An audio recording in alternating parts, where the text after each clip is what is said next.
Yksi järjettömimmistä puolista MEPin työssä on kuukausittainen reissaaminen Ranskan Strasbourgiin. Tämä on jopa EU:n mittapuulla niin hullunkurista, että meppien selvä enemmistö vastustaa kyseistä rahan, ajan, luonnonvarojen ja energian tuhlaamista. Emme ole toistaiseksi voineet asialle mitään, koska erityisesti Ranskan hallitus vastustaa matkojen vähentämistä, puhumattakaan niiden lopettamista kokonaan. Strasbourgin lysti maksaa noin 190 miljoonaa euroa vuodessa.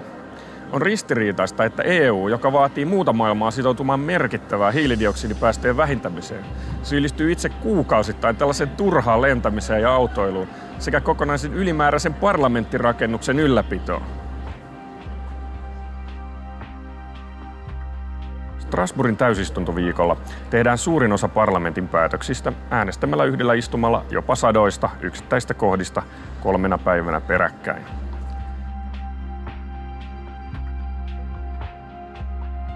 Käytännössä täysistunnoissa äänestettävien asioiden määrä ja kirjo on niin laaja, ettei kukaan yksittäinen meppi voi olla täysin perillä kaikista käsiteltävistä asioista.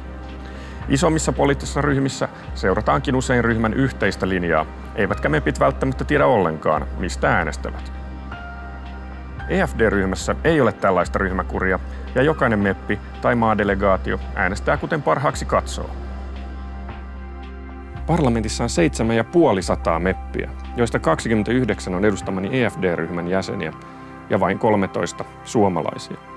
Yksin tai edes yhtenä poliittisena ryhmänä ei siis voi saada ajamiaan asioita läpi, vaan on tehtävä yhteistyötä yli maa- ja puolueen rajojen. Työskentelyn painopiste on valiokuntavaiheessa, jolloin asioihin pääsee vaikuttamaan tehokkaammin. Parlamentti on ainoa EU-instituutio, jonka kokoonpanoon voit mitenkään vaikuttaa. Silti parlamentti ja sen täysistunto ovat vain pieni osa koko EU:n päätöksentekokoneistoa, ja yksi meppi puolestaan vain pikkuriikkinen osa parlamenttia. Päättele tästä, millainen rooli yksittäisillä kansalaisilla on EU:n päätöksenteossa.